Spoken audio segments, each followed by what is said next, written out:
A relief headquarters has started operating in Kyiv's Solomyansky district. In this area, educational institutions, residential buildings, and about 12.5 cars have been damaged. A drone struck one of the civilian buildings here. Rescue workers have been on site since last night.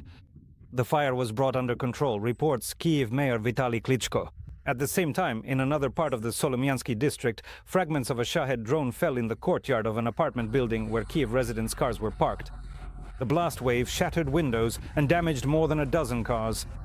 All those affected can document their losses at the headquarters set up in school number 74. This was reported to TSN by Katerina Pop, spokesperson for the Kyiv City Military Administration.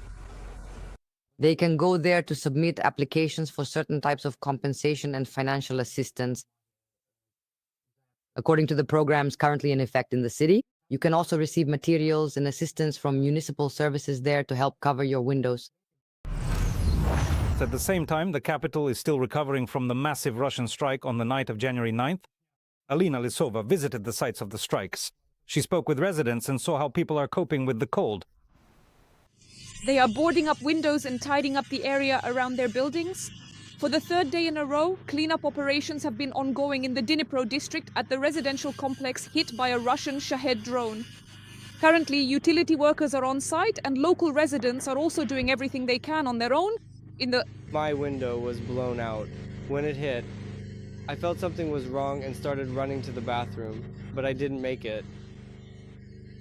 And the Shahed shrapnel landed right in my washing machine and got stuck there.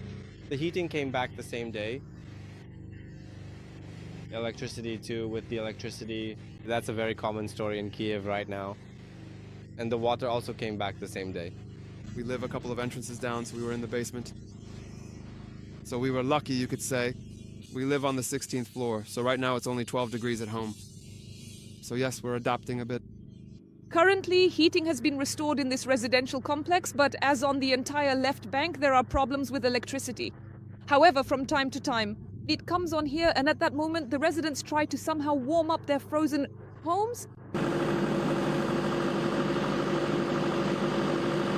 Completely without heat, but partially with electricity. That's how, for the fourth day in a row, the residents of this building in Kyiv's Poznyaki district have been living.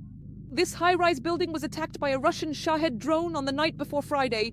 Now, as we can see, the damaged windows have already been covered with plywood and plastic film. On the 4th, the front side didn't feel the impact as strongly. The fact that there's no heating, that's one problem. We bundle up, sleep in one room, and try to keep warm. With the window boarded up and a pile of construction debris nearby, they're already accepting patients. Right behind me in this building on the first floor, there's a dental center. And so, as a result of the Shahed attack, the windows here were also blown out and some equipment was damaged. The staff worked on Saturday and Sunday to restore everything. And today, they're already back at work. They resumed operations very quickly. Our managers ordered everything themselves, and by 10 o'clock we were already working, even though everyone else was still waiting. We recovered very quickly. There are some repairs that need to be done in the recreation area, but we've already decided to wait until spring when it gets warmer. For now, we are able to receive patients. I have batteries both on the accumulator and additionally on the generator. The generator works, but it only lasts for 6 to 7 hours. A massive attack with drones and missiles. The Russians attacked the capital on Thursday night into Friday, targeting, among other things, residential buildings and energy facilities, aiming to leave people without heat and electricity in sub-zero temperatures. And at the moment, the most difficult situation remains on the left bank. In some places, Kiev residents' homes are still without heating, although electricity is starting to return in part. Alina Lisova, Alexander Shian, TSN 1+1. A new tactic of terror. The Russians are inventing new ways to kill as many people as possible using drones. After using the Shahed with a missile to hunt aircraft, now there is also a drone that drops anti-tank mines, PTM-3. This was reported by unmanned system specialist and Ukrainian serviceman Serhiy Flesh-Bezkresnov, who also showed a photo of yet another analogless invention. In some places, such drones mine areas by dropping explosives from the air, while in others, the mining happens right next to where the Shahed drone crashes, writes Bezkresnov. The mine is equipped with a magnetic detonator and is designed with the expectation that emergency services or police vehicles will drive to the drone crash site and detonate the mine, which is hidden under the snow and not visible. The military advises specialists not to approach the sites where Shaheds have crashed in vehicles, especially along the trajectory of their fall. The United Kingdom will develop new ballistic missiles for Ukraine with a range of 500 kilometers, capable of reaching Moscow. This was officially announced by the local government. The tactical weapon with a warhead of about 200 kilograms will be called Nightfall, which translates as twilight. These missiles can be launched from a wide range of ground vehicles, allowing for rapid multiple launches and the ability to change location within minutes. This will enable Ukrainian forces to deliver rapid strikes against key targets in Russia, and to protect themselves from retaliation, since tracking the launches will be extremely difficult. Last month, the British Ministry of Defence announced a competition for the development and production of the first prototypes of such missiles. Applications are being accepted until the beginning of February, and already in March, the 3 selected winning companies will each receive £9 million sterling. They will have 1 year to make the missiles ready for testing.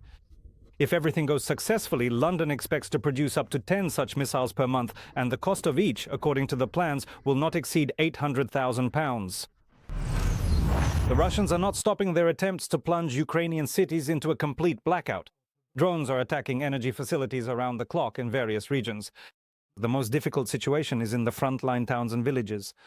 Volodymyr Zelensky stated this. In the Kiev region, the hardest situation right now is on the left bank of the capital, as well as in the Boryspil and Brovary districts. In Kiev, more than 700 buildings have been without heating for 3 days now. The entire city is switching to emergency power outages for which schedules do not apply. The head of the service clearly stated, and I quote, "Unfortunately, the infrastructure cannot withstand the load." More about the situation in the region and tips on how to keep warm will follow. Irina Kondrachuk. On weather heating in the courtyards of high-rise buildings, and frost on the windows after 3 days without heating. The capital's buildings are covered in ice, and the beginning of the week brings even greater negative temperatures. This is an additional hassle for energy professionals. Almost 700 apartment buildings remain without heat. Several dozen more on the left bank are without electricity, explains KMVA spokesperson Katerina Pop. In any case, the upper floors, due to the system with an often unstable electricity supply, the water supply to the upper floors may be temporarily interrupted, or it could arrive at a later time. In total, 1,269 points of invincibility operate in Kiev. What should we do? No electricity, no water, no heating, nothing at all. We're just surviving like this. Ms. Lesya came to the school to charge her devices so her daughter could work online. I charged my phone a bit at the pharmacy, and now I'm charging the power bank. There's nothing. The internet is bad, and the Wi-Fi isn't working anymore. It's a bit cold. It already shows 16 degrees at home. While she waits, she reads a book. Someone nearby is dozing at a desk. Oh, Lord Jesus. There's absolutely nothing good in this earthly life. I'm not tired. We've been without power for about 55 hours, so instead of crying, I laughed. We're handing things out, and honestly, thank God they turned the heating back on. 27-year-old Yelizaveta Lazarenko explains the electricity. For her, it's a way to earn a living. I work through my phone, so electricity is absolutely essential for me. That's why we're sitting here, to be able to work, to have something to live on. While Kyiv residents are keeping warm at points of invincibility, energy workers are working around the clock to restore what was destroyed by enemy attacks. There are still emergency power outages in the region. In particular, due to bad weather, 2,700 customers have been without electricity for the 5th day in a row. These are mainly the Fastiv and Obukiv districts. There, as you can see, 57, the pole, the T-connector, L53. Everything is lying on the ground. The fall of ice-covered trees destroyed more than 300 power poles in the Kiev region. To overcome the consequences and restore electricity, nearly 200 emergency crews are working around the clock in the region. Energy workers hope to return to scheduled outages on the right bank as early as tomorrow, due to the fact that we have lost many facilities both in generation and in transmission and distribution, and these are often systemic accidents. The current schemes are not as robust. The situation is difficult and complicated, so any emergency shutdown can cause voltage surges in the grid. the hardest situation with electricity is on the left bank. Restoration work, electricity, and heating remain the main topics, the president noted. The main task is to restore power supply to all homes. And also, nearly 200 repair crews are working in the Kyiv region with active assistance from the State Emergency Service of Ukraine. There are individual buildings where no other technical solutions are available. Rescuers are supplying them with power using generators. Emergency workers are also sharing tips on how to keep warm during these frosty days. In particular, it's important to prepare warm clothing, blankets, and places for pets, as well as to stock up on water and food that doesn't require cooking. Also, reduce heat loss at home, for example, by sealing windows and placing insulation near radiators. The enemy is once again trying to sow fear and take away our confidence. But no amount of cynical terror will drive us from our homes, says Mrs. Lasia from Kyiv. It seems to me that Russia doesn't want any negotiations at all. And then what? I don't know. I don't want to. I want to live in Ukraine. According to the government's preliminary assessment, the situation with electricity in the region may improve as early as Thursday.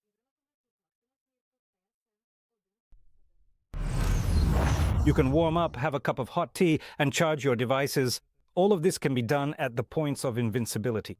In particular, while the capital's power system is being restored to stable operation, the State Emergency Service has additionally deployed 28 mobile stations across Kyiv in the areas where they are needed most, specifically on the left bank.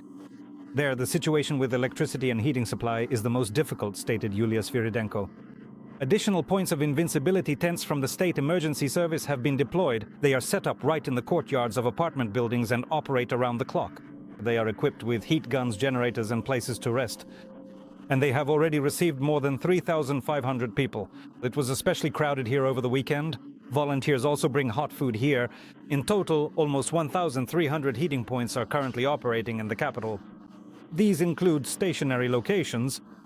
Across Ukraine, there are more than 7,000 such heating points. The electricity situation is very bad. They turn off the power for an entire day. It's simply unbearable. There's no electricity at home. I came to charge my laptop and power bank. The power was cut off at 10 o'clock and now we don't have any schedules, so we don't know when the electricity will be back. Where the biggest problems are with heating, water and electricity supply. We generally place them, you could say, in the courtyards of multi-story residential buildings so that people have easy access to them and they're close by. We work and they operate around the clock, so people can come down and stay here at any time. It's always warm here. There are heat guns running to maintain the temperature. Psychologists from the State Emergency Service and rescuers are always present here.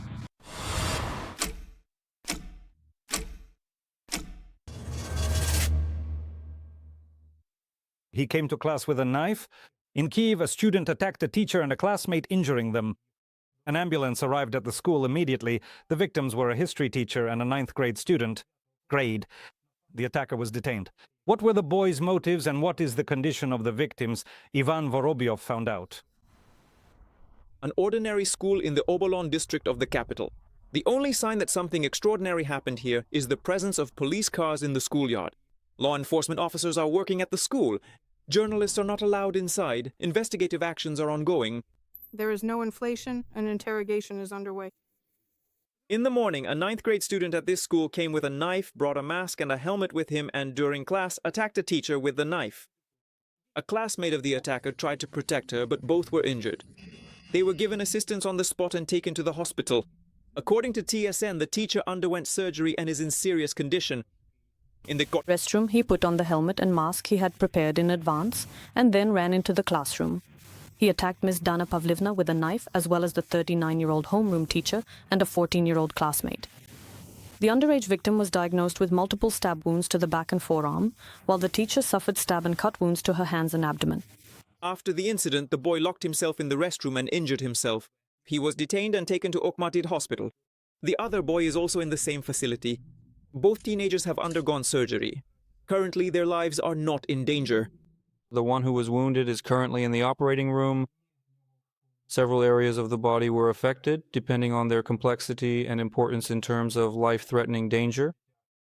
Surgeons meticulously perform various complex surgical interventions in a precise sequence to effectively eliminate this immediate danger and carefully suture the extensive wounds that had been tragically inflicted. At this very moment, our highly skilled microsurgeons are diligently performing intricate surgery to address the severe injuries to the patient's upper limb. As for the other unfortunate individual, he had sustained multiple penetrating wounds to the critical abdominal cavity. Fortunately, it was not life-threatening. The surgeons sutured this wound. Currently, his condition is satisfactory. According to media reports, the attacker is the son of a police officer. His family moved to the capital from the Dnipropetrovsk region. TSN managed to speak with the parents of students who came to pick up their children from school. With their permission, the children also spoke about the incident. They say that after the incident, teachers were ordered to lock their classrooms from the inside and not let the students out. The parents say that classes were not officially cancelled, but lessons were not held. Off camera, the school principal told journalists that the student was not problematic. There was shouting, a lot of people were walking around. They say he was quiet, didn't get into conflicts, and spoke little. A very nervous vice principal came to us and told us to lock ourselves in, that no one should leave the classroom or go to the bathroom. A classmate and a relative were in the classroom with them. At the moment, the motives behind the teenager's actions are unknown. Parents and students deny the version that the boy was bullied at school. Some people are currently writing about the issue of bullying, but we genuinely do not have that here. We constantly, at every single moment, have comprehensive drills to make absolutely sure this unfortunate situation does not happen. Law enforcement officers were working at the scene. They questioned witnesses and established the circumstances of the incident. Based on this fact, investigators from the Blonsk Police Department have initiated criminal proceedings under Part 2 of Article 15 and Part 2, Clause 1 of Article 115 of the Criminal Code of Ukraine, which is an attempt to commit the premeditated murder of 2 or more persons. At present, the motive for committing the crime is being established. In addition, during investigative actions, law enforcement officers discovered correspondence on the suspect's phone, allegedly with hostile intelligence services. The investigative actions are ongoing. Psychologists will now be working with the students and teachers. This case is under special supervision by the local authorities. Currently, consultations are being held with all social services. After this incident, preventive measures are planned to be conducted with students and teachers in all schools of the capital, and to explain how to protect themselves in similar cases according to the Kyiv city-state administration. Such a warning is very important. We will now be working with the police, with officers, with police medics who are present in our school, with our municipal security, which is also present at the schools. And of course, I would like to draw parents' attention to the fact that the psychological state of children is our responsibility as adults. We are now working with social services so that child protection services operate and pay attention to the condition of children. We are working with the juvenile police. Teachers are urging parents to take more interest in what their children are doing, what hobbies they have, and to talk to them about it more often. Ivan Varbiov, Mikhailo Potyara, TSN 1+1. Why do children commit such attacks? How can this be prevented?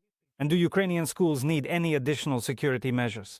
Be sure to write all your thoughts and suggestions in the comments to this broadcast on YouTube. And of course, subscribe to our channel, and the TSN broadcast continues.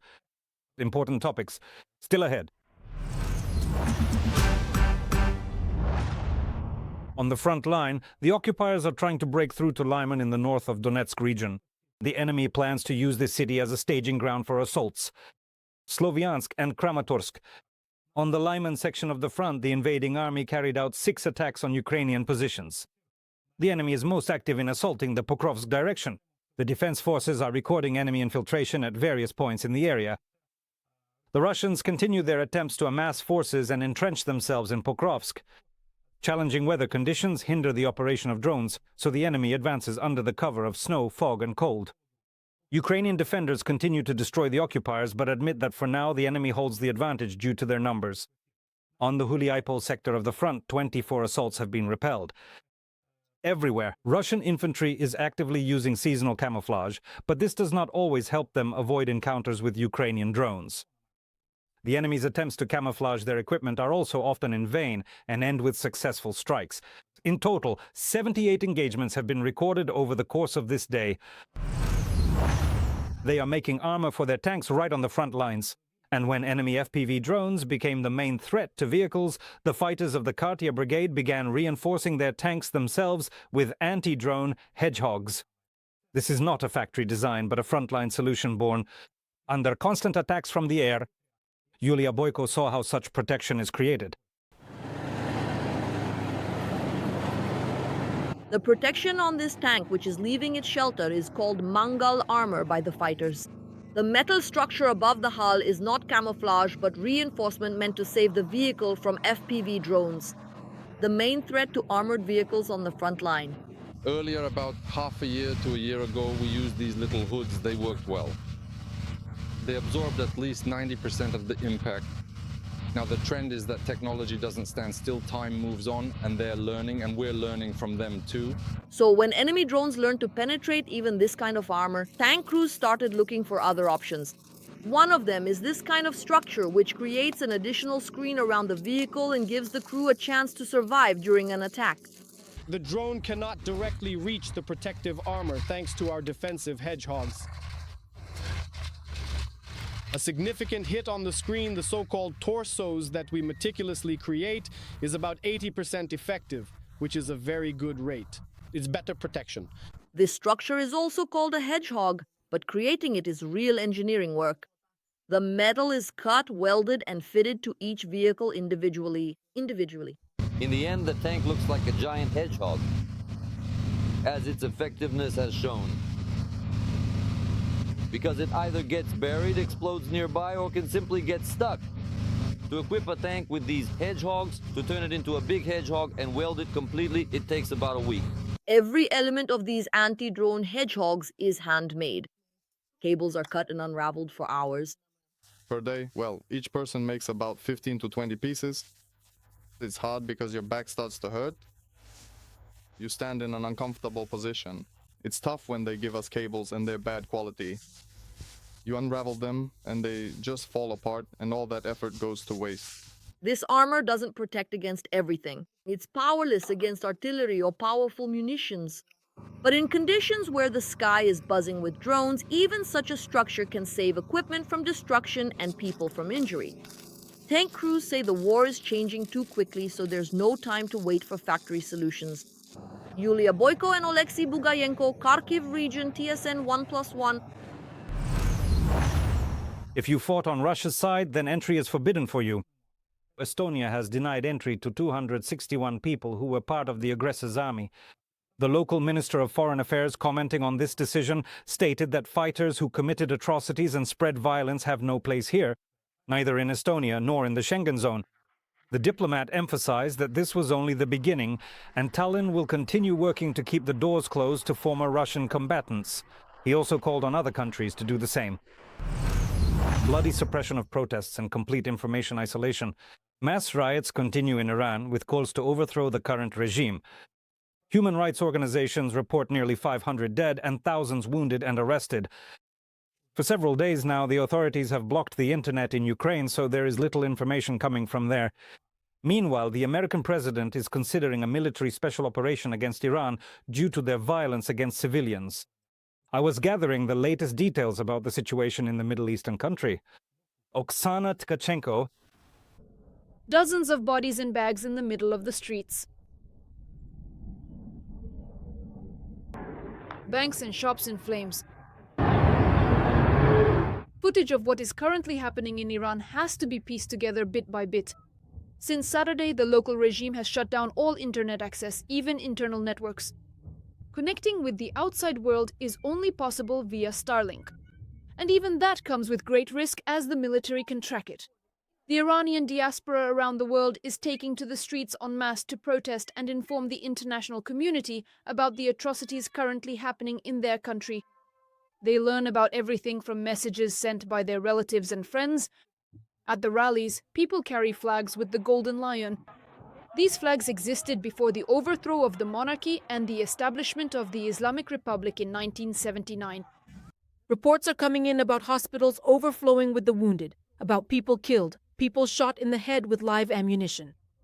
A real war is taking place there. It's impossible to report on it because there aren't enough images. Citizen journalism has always been important in the Iranian struggle because the whole world saw these images. We tried to make them go viral. But this time, we have few images, few voices, few reports.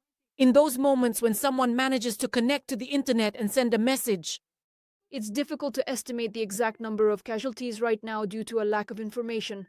However, according to human rights activists, the number of victims currently approaches 500,000. Tens of thousands of activists have been arrested. The last time such bloody protests took place was in 2022. Back then, they were sparked by the death of a young woman, Mahsa Amini, who died at the hands of the morality police. She was punished for improper wearing of the hijab. This time, the tipping point was inflation. The protests erupted on December 28th and quickly escalated into political slogans calling for the overthrow of the regime of Supreme Leader Ayatollah Khamenei. As of now, the Iranian currency has collapsed to almost nothing against the euro. Taking advantage of the situation, Reza Pahlavi, the son of the last Shah of Iran, who has been living in exile in the United States for decades, records an address to his people. In it, he calls on them to seize the central streets of cities, the media, and even embassies abroad, and urges the security forces to side with the people. Relying on your overwhelming response to recent calls and on the public mandate I have received from you, I am announcing a new stage of the national uprising aimed at overthrowing the Islamic Republic and returning our beloved Iran. Iran's freedom is near. The blood shed by the immortal sons and daughters of Iran lights our path to victory. We are not alone. International support will arrive soon. The current Iranian authorities continue to claim that they have the situation under control. Pro-government protests are being broadcast on television. Anyone who speaks out against them is declared an enemy of the people and threatened with the death penalty. In Washington, U.S. President Donald Trump is responding to such actions by Tehran. Just in June of last year, the United States successfully carried out the special operation Midnight Hammer, during which they bombed a number of Iran's nuclear facilities. Currently, according to CNN, the U.S. president has new military options on his desk, although he has not given final approval to any of them. In comments to journalists from aboard his own plane, Trump says that Iranian leaders allegedly asked them for negotiations because they are tired of the U.S. hitting them. At the same time, the politician promised to ask his former associate Elon Musk to set up satellite communications for the protesters.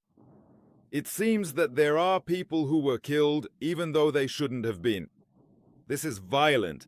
If you can even call them leaders, I don't know if they are leaders at all. They simply rule through violence. We are taking this very seriously. The military is handling this, and we are considering some very tough options. We will make a decision. Meanwhile, the European Union is threatening Iran with tougher sanctions over the brutal suppression of protests.